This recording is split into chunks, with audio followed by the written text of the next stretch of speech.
distinguished panel moderator, Dr.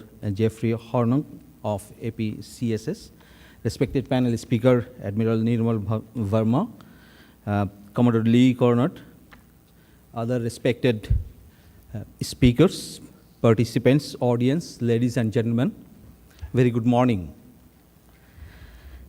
At the outset, I would like to humbly submit that I am graciously honored to be here, to be able to speak in front of such august and knowledgeable personalities. I candidly admit that my knowledge and perception have been shaped by many of the scholars, those who are present here today. I have read their books and articles, and I shaped my concept according to their perception, and I am acknowledging those contributions in shaping me as a maritime professional.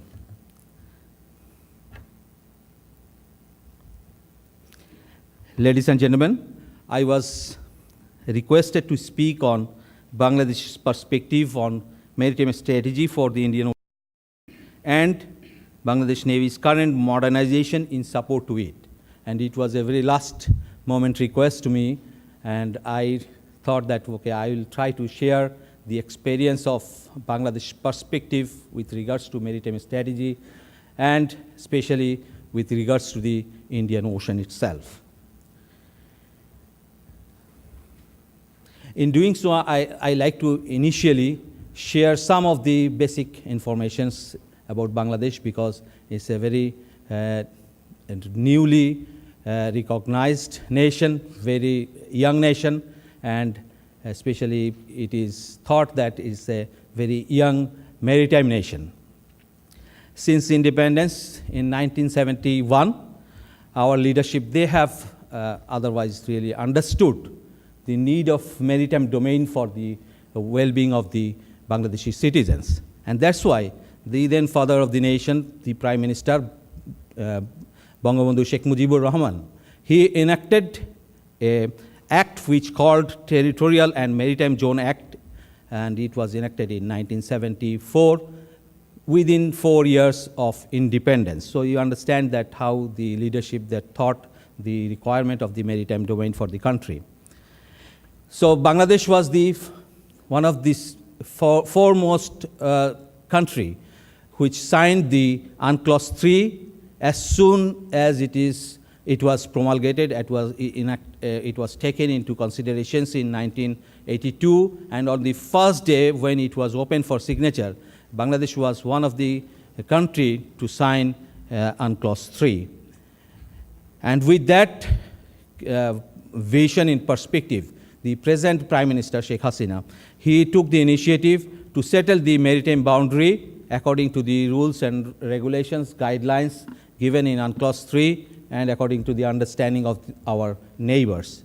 So we could peacefully settle the maritime boundary between Bangladesh and Myanmar in 2012 and with India just 3 months back in 2014. At the same time, Bangladesh Navy, it started its journey with 2 patrol crafts initially, a gift from the Indian government, and then at the same time our leadership, they have also did not keep their vision in captive. They saw over the horizon and started building the Navy. And with that perspective, Bangladesh Navy acquired the very first frigate from the Royal Navy in 1976, which was again within 6 years of the independence. That really allowed Bangladesh Navy to sail not within the brown water, but to sail in the blue water region as well, but not to become blue water Navy, okay? Now, then they gradually started acquiring various capabilities and various technologies, especially the missile and torpedo technology, to keep themselves at par with the modern system and understanding of the maritime affairs. Ladies and gentlemen, Bangladesh had a long-standing maritime heritage. Our people, they really had understanding of the art and culture of the seafaring in terms of navigation, communication, as well as shipbuilding. And the coastal people have a close attachment to the livings and to the resources of the sea area. The Bay of Bengal, as you know, is full of natural resources and hydrocarbons. So our interest has a definite direction to get the maritime domain useful for the country. We started extracting resources, and the development with the maritime demarcation has given us understanding that we must have some understanding to acquire blue economy concept into our system so that we can get benefit out of it. Our maritime interest, you know, the seaborne trade is the basic interest, that 90% of our trade that goes through the only south opening to the world, that is the Bay of Bengal. And we have obviously living and non-living resources in the maritime domain. The present development of maritime affairs that we understand can be categorized, or we have categorized, in fact, the development in the sector of maritime infrastructure, maritime economy, maritime human resource development, and maritime awareness building. With regards to maritime the development in the maritime infrastructure, we are trying to build more port, and as well as a port that will help the hinterland and landlocked countries to the north. The maritime economy that deals with the extractions of the natural resources and increase capacity of shipbuilding in the country. Human resource development, what we are thinking to have is the creating of training institutions in different areas. When I joined Navy, there had been only one maritime academy. Now there had been more than 20 maritime academies in the country. So we are creating maritime people to contribute in the maritime world and go for the job in the maritime market. So with respect to maritime awareness building, we are actually contributing in the print and medias so as to make our people understand the requirement of maritime domain, and we are conducting number of workshops and seminars so as to make their perception clear, the requirement of the maritime area.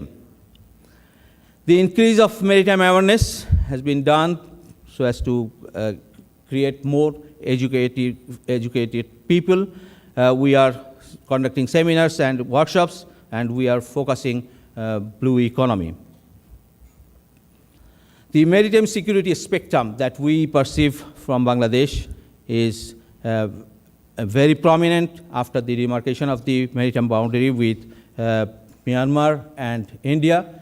And people of Bangladesh has understood that they have a domain which is 2/3 of the country's land boundary.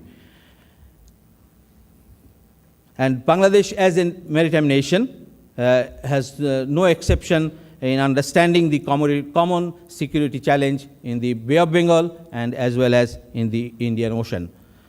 Like our perspective in understanding the maritime security challenges, that we understand that there might be multi-dimensional and multifaceted security challenges in the Bay of Bengal and as well as in the Indian Ocean.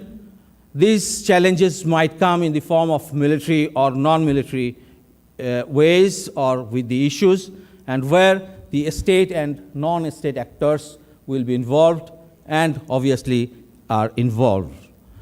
So with regards to military perspective of the maritime security challenges, we understand that it may come in the form of conventional threat, it may come in the asymmetric form, and it may come from the state or non-state actors. The political issues may be thought in the form of maritime boundary disputes, resource exploitation, and resource management. The economic issue that may give us understanding about the requirement of the protection of the slot, living and non-living resources, protection, and trade and transport protection in the maritime area.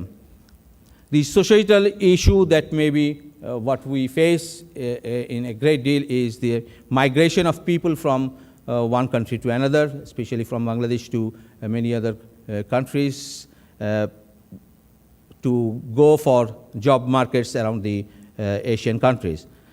The environmental conditions, environmental threats that we perceive that it may come in the form of climate change, pollution, or different types of natural disaster.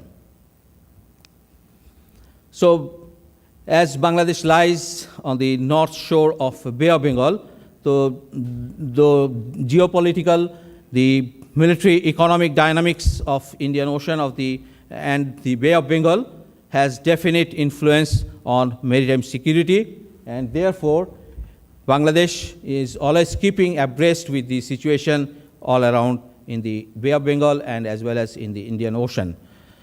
So we really understand, as Dr. David Camplin, he said that the Indian Ocean will be the ocean for the center stage for power play, and we really keep watch on those particular issues in our country, where we understand that around 48 countries are around the Indian Ocean region, and their strategic importance will have influence in the regional and the world security environment as well, where the US, China, India, Japan, Australia, and many other countries are together working in divergence or in convergence with their common issues.